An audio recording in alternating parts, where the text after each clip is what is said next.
misalnya bartender, sampean jago misalnya. Iya, kemarin yang aplikasi apa itu Five Guys apa ya?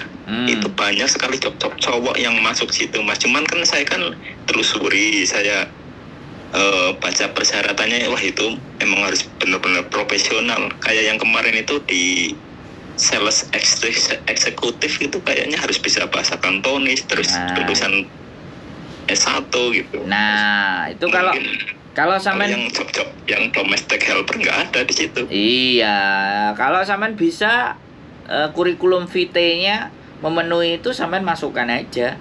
Kan namanya juga nyoba, nggak ada masalah. Coba-cobain aja semua. Kalau Five Guys itu restoran dari Amerika kalau nggak salah.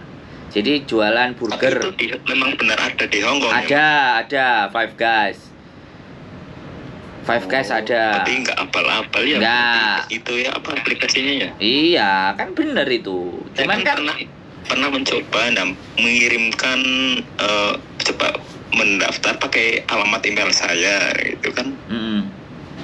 Yang terus saya buka aplikasinya, syaratnya saya nggak memenuhi syarat itu. Jadi ya saya abaikan saja lah. Ya banyak sekali pemberitahuan lowong job-job yang dari Five Guys itu masuk ke email saya gitu, Mas. Ada 25 job gitu. Iya, dia mau buka cabang banyak itu. Saya kemarin juga malah sama manajernya langsung ditawarin suruh masuk kerja. Gaji 14.000 Hongkong dolar. Saya nggak jalan. Saya jadi YouTuber aja. Nggak apa-apa, itu profesional, Mas. Gitu. Oh, profesional, harus punya pengalaman ini itu ya. Iya, ya nggak apa-apa. Kalau memang kualifikasi sampean masuk, ya ikut. Coba aja. Saya nyarinya yang bisa ya kayak jaga-jaga kakek apalah. Ya makanya dicoba terus sampai akhirnya nanti nemu. Seperti itu nggak bisa. Sampai akhirnya nemu jalan, sampai coba terus, itu sudah jalan yang benar. Kalau kayak sampean itu jalannya udah bener, nggak jalan pintas nyari di aplikasi.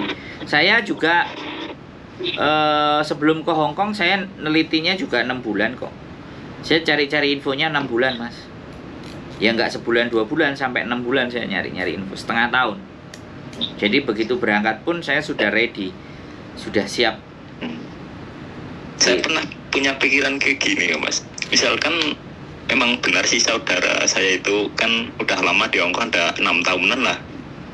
Nah saya kan dulu kan belum tahu apa-apa, terus rasanya pengen kerja ke Hong Kong ikut saudara saya. Tapi caranya gimana gitu? Apa saya harus pakai visa turis atau apa? Dan itu pun saya pikir-pikir ulang gitu, Mas.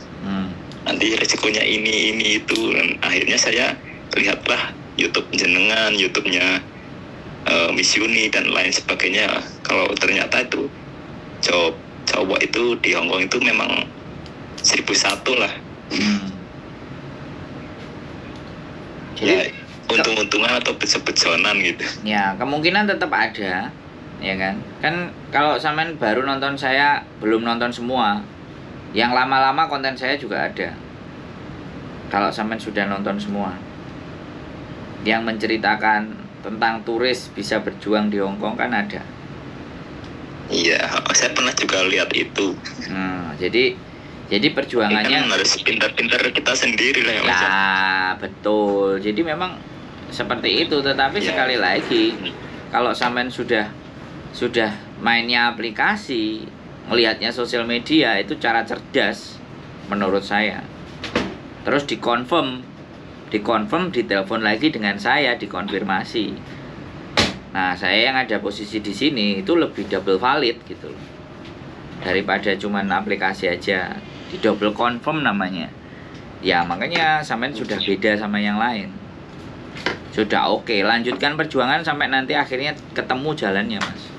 Kalau memang sampean menginginkan Hong Kong untuk tempat sampean berjuang atau adu nasib, nggak apa-apa, silahkan.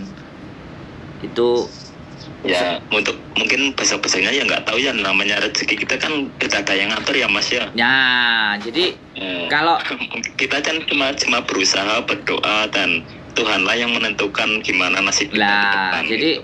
Kalau saya mendengar atau ngomong sama sampean kayak gini, mengingat saya di masa lalu pada saat saya mau berjuang ke Hong Kong. Saya juga cari-cari info, Mas. Ya nggak kosongan.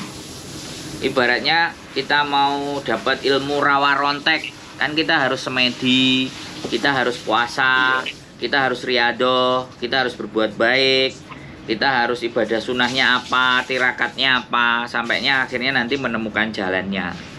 Nah kayak gitu, Mas. Jadi supaya tujuan sampean lebih cepat terkabul, banyaklah berbuat baik. Kalau saya kuncinya di situ. Tujuan kita itu akan dipercepat selama kita benar-benar berbuat baik. Berbuat baik itu kan banyak cara gitu, banyak faktor. Jadi supaya mempercepat apa yang menjadi tujuan kita.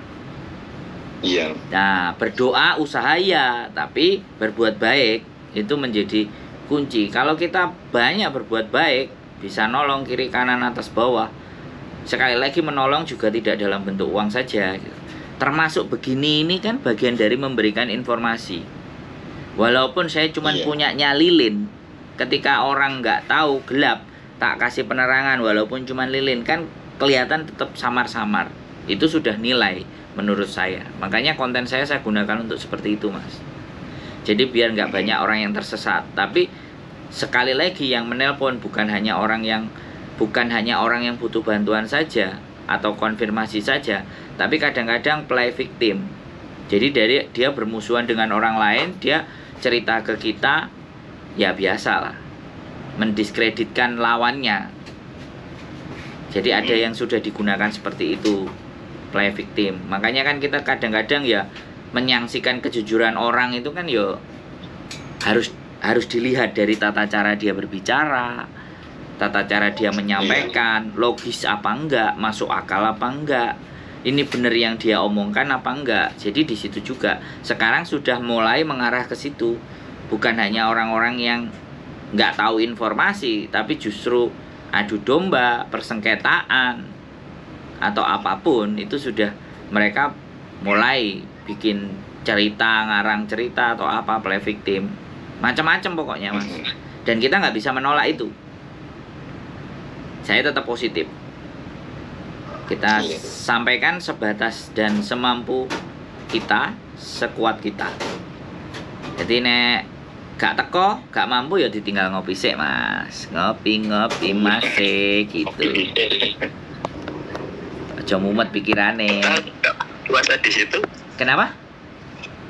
Sampean betah puasa di situ. Alhamdulillah. Saya puasa di Hongkong nggak pernah bolong, Mas. Saya puasa nggak pernah bolong. Wah, sombong sekali lagi, rodok sombong. Dan saya waktu dulu jadi turis, stay 23 bulan, saya puasa Senin Kemis, Mas. Jadi makanya kenapa itu saya tidurnya di mana, Mas? Victoria Park. Taman. Tanpa alas apa itu? Tanpa itu? Ya cari kerdus, Mas. Cari kerdus. Akhirnya langsung pakai lantai gitu. Enggak, ya cari kerdus agak hangat sedikit lah, Mas. Dinyamankan dikit gitu loh. Tapi kalau pas musim panas ya nggak pakai alas langsung, karena panas banget kan. Itu di situ sendirian tidurnya. Di lapangan, Mas, di taman. Ya masa ada temennya. Kalau ada temennya kan sahdu. Loh iya, Mas. Ya nggak apa-apa lah, bisa untuk jadi pengalaman kita supaya Loh iya. Bisa dijadikan bahan cerita untuk anak cucu kita nantinya, siapa tahu yang makan itu dari belas kasihan, Mas. Makan dari belas kasihan. Jadi hari Minggu saya jualan jamu, geret. Ada makanan, Mas, apel, Mas, buah, Mas, kerupuk apa udah diambil. Nggak habis, mereka nggak mau bawa pulang. Waktu dulu itu kan nggak seketat sekarang ya, Mas? Ya sebenarnya menurut saya sih sama aja. Ketat dan tidak itu tergantung kelihayan kita. Seberapa kita lihai, seberapa bisa kita menguasai keadaan. Itu persoalannya. Jadi hidup zaman dulu sama zaman sekarang sebenarnya sama saja. Yang membedakan adalah kita mau nggak menggali pengetahuan. Kayak sampean tadi, browsing aplikasi pekerjaan apa sampai Five Guys, sampai cari, nanti sampai cari lagi Open Rice lagi. Saya dulu pernah di Open Rice, cari kerjaan di Open Rice, tapi ya ternyata sama mbak-mbak aja udah cukup kerjaannya, sudah bisa dapat makan, ya sudahlah. Saya nggak berharap sesuatu yang lebih, dan saya tujuannya bukan mencari uang memang. Yang ini yang menjadi pembeda. Tujuan saya ngetes awak, aku iso urip gak, terus uripku bermanfaat gak. Bertahan dia. Iya, bertahan hidup, survival, itu aja sih. Karena kalau orientasinya duit, kita pasti akan bernafsu. Orientasinya kan sampai sejauh mana saya bisa bertahan, gitu aja. Dan ternyata bertahan saya sampai 23 bulan. Setelah itu 5 kali dideportasi sudah. Ternyata Hong Kong hanya mentoleransi 23 bulan atas diri saya. Ya nggak tahu itu pencapaian rekor. Kalau yang lain aku nggak ngerti. Setahu saya sebelum saya itu 6 bulan tertinggi, tapi saya sudah mampu melampauinya sampai 23 bulan. Ada itu catatan rekor saya pasti di imigrasi itu satu tumpuk, Mas. Mondar mandir keluar masuk itu pasti ada. Jadi begitu ceritanya. Boleh saya tanya lagi? Boleh, silakan. Kalau yang paper itu maksudnya gimana? Paper itu minta suaka, Mas, minta garansi hidup. Enggak, awalnya itu dari dia ketangkap. Dia ketangkap. Dia overstay, dia ketangkap, dia di penjara, mau dideportasi dia nggak mau. Akhirnya dia memilih suaka. Kalau sudah memilih suaka itu sudah catatan hitam. Dia bawa sampai kapanpun, nanti kita udah selesai keluar dari Hong Kong mau balik lagi sudah susah dan berat. Kalau kata saudara saya itu yang paper-paperan itu kok bisa kerja di situ ya? Ya makanya kan minta suaka, Mas. Tapi apa boleh gitu kerja? Loh kan buktinya kerja saudaranya samain boleh. Ya bekerja sebenarnya nggak boleh, mereka dapat jatah. Tapi ya itu buat akal-akalan saja. Saya juga dulu pernah ditawarin, tapi saya nggak mau ambil. Saya ditawarin, saya nggak mau ambil. Kalau ataupun dulu ada pilihan memilih overstay, saya memilih overstay, Mas. Tidak memilih paper. Paper itu minta suaka, nggak punya paspor. Jadi dia atas tanggungan sebuah lembaga di Hong Kong. Terus setiap bulan dikasih voucher untuk belanja, untuk kebutuhan, sama kos. Itu misalkan kalau nggak punya paspor terus mau pulang itu gimana? Ya sudah, laporan ke CIA-nya dia. Ke lembaga itu kita lapor, kita mau pulang, kita sudah selesai, ya sudah pulang. Habis itu blacklist balik. Nggak tahu sampai nggak tahu sampai berapa tahun, entah 5 tahun, entah 10 tahun, entah 20 tahun, entah selamanya, saya nggak ngerti. Karena sampai detik ini belum ada yang mencoba paper untuk balik lagi ke Hong Kong. Tapi kalau overstay dan tidak melakukan kesalahan, kemungkinan di tahun kelima bisa balik lagi. Tapi ya tetap catatan, warning, nama, KTP, semua, fingerprint, semuanya didata sama mereka. Jadi saya tidak menyarankan untuk berada di Hong Kong dengan melanggar administratif. Saya tidak menyarankan, sekali lagi saya garis bawahi, saya tidak menyarankan. Karena saya nggak punya pikiran untuk ke situ lah, jalan-jalan pintas. Saya nggak mau berurusan dengan aturan negara orang. Saya kan juga butuh hidup yang nyaman gitu. Jadi ya saya harus punya prinsip untuk lebih berhati-hati lagi gitu. Makanya butuh kepandaian, butuh logika, butuh nalar, butuh cara berpikir. Makanya kalau bisa bikin paspornya paspor. Sampean nggak lihat konten saya yang sama cowok itu yang kalau nggak salah 35 menit. Kalau panggilnya komandan. Jadi ada di konten saya. Judulnya saya lupa, dan di situ saya jelasin juga. Kita harus cerdas gitu. Kalau mau merantau kita harus cerdas. jangan sampai overstay. Usahakan, walaupun pekerjaan memang melanggar, tapi jangan sampai ketumpuk lagi yang overstay. Kalau sudah kena masalah di overstay itu di negara itu kita tidak bisa survive lagi nanti. Jadi yang menurut saya yang menarik itu yang bekerja di sungguh beruntung yang bekerja di vihara itu ya Mas ya. Menurut saya itu. Ya, kalau menurut saya yang beruntung ya saya, Mas. Enggak yang kontennya jenengan yang iya yang bekerja di vihara itu. Iya.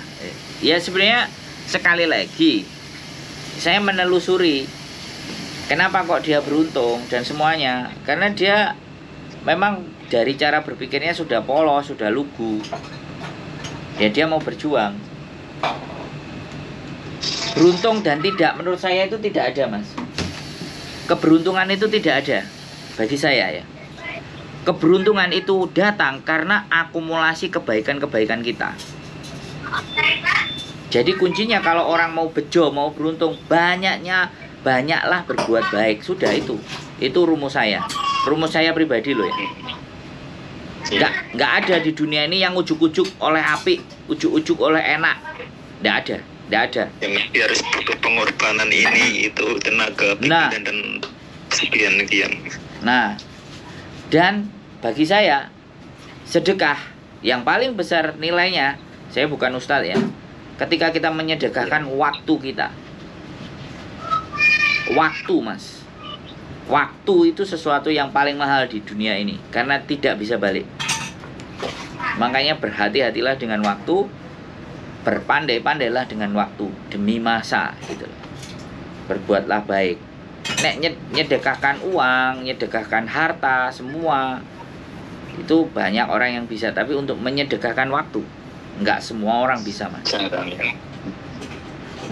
Itu kan sudah ada dalam surat Al-Quran Al-Asr ya, Mas, sudah dijelaskan ya. Ya, aku nggak ngerti tempatnya, anggap aja begitulah. Iya, itu yang demi waktu itu kan ada sudah. Nah, makanya wis kalau sampean bisa memahami sekalian kajian dalam bulan puasa. Tapi saya nggak mau terlalu dalam karena saya tidak terlalu ahli, nanti salah-salah ngomong bahaya. Anggap aja saya fakir ilmu ya, gitu aja. Saya sambil daripada menghibahkan orang lain, mending dipakai gini kan lebih dapat informasi ya. Nah, ya itu benar. Ya, jadi makanya nanti kita konsumsikan buat teman-teman juga bahwa kajian ngobrolan kita hari ini tentang konsep, tentang aplikasi, tentang bagaimana di Hong Kong dan seperti apa, akhirnya punya gambaran. Karena sekarang Hong Kong kemarin bebas, banyak masuk teman-teman cowok nyari pekerjaan lah, bla bla bla bla. Kemarin terakhir ya ceweknya aku nggak ngerti, atau ngomong saudaranya laki-laki, belum sampai masuk ke Hong Kong sudah dideportasi balik. Sudah ada yang cerita. Kenapa? Mungkin paspornya baru atau gimana? Ya random check. Random check namanya. Random. Cek acak. Kita nggak bisa bilang. Iya, acak. Kita nggak bisa alasannya apa. Random check atau disebut acak. Kalau udah kayak saya, ya sudah sampai 5 kali dideportasi, itu sudah sangat catatan terlihat bagi mereka. Saya sering keluar masuk gitu aja. Keluar masuk jadi turis, dan masuknya nggak 4 hari, nggak 5 hari, tapi 1 bulan. Ya itu sama mereka sudah terrecord. Jadi seperti itu. Kalau 4-5 hari pulang lagi ke negaranya, 6 hari, 7 hari balik lagi, itu nggak masalah. Tapi kalau udah sebulan, kan pertanyaan buat mereka.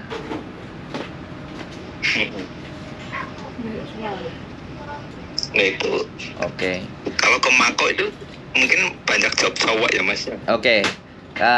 Untuk Makau kita bahas di pertanyaan sampean berikutnya, karena istri saya mau mengambil kancut karena ruangannya sempit, saya belum punya studio. Jadi diskusi mungkin bisa kita akhiri, nanti kita lanjut kapan lagi karena istri saya persiapan buat bekerja. Yang tepat bermanfaat ya Mas ya. Ya, mohon dimaafkan karena ruangannya sempit, nggak punya studio. Jadi istri habis mandi mau balik, masuk di kamera kan nggak masuk. Jadi saya mohon maaf, bisa saya akhiri dan ini saya naikkan ke konten. Mudah-mudahan jadi pembelajaran. Oke, siap. Diskusi kita bisa bermanfaat buat teman-teman yang lain. Terima Amin. kasih banyak Mas ya. Juga, Nanti kontak-kontak Mas, lagi. mungkin bisa kasih pesan-pesan, semoga konten ini bisa bermanfaat ya Mas ya. Siap, gitu aja. Pasti semuanya yang nonton Untuk sudah akan ambil nilai. Iya. Oke. Iya, untuk tetap lebih berhati-hati lagi karena banyak modus-modus yang semakin merajalela, ya kita harus punya sikap berhati-hati. Siap. Salam pejuang dolar, oke. Siap, terima kasih, sehat selalu Mas. Selamat menjalankan Iya, ibadah oke. puasa. Wassalamualaikum Amin. warahmatullahi wabarakatuh. Bye bye. Waalaikumsalam warahmatullahi wabarakatuh. Bye bye. Polisi. 46. Ya, entah polisi, entah intel, entah siapa. Ya, apapun itulah, yang penting kita positif aja. Ya, kalau polisi, intel ya syukurlah ada pejabat yang nelpon saya. Anggap aja begitu. Keep stay tune my YouTube channel and see you next video. Bye bye.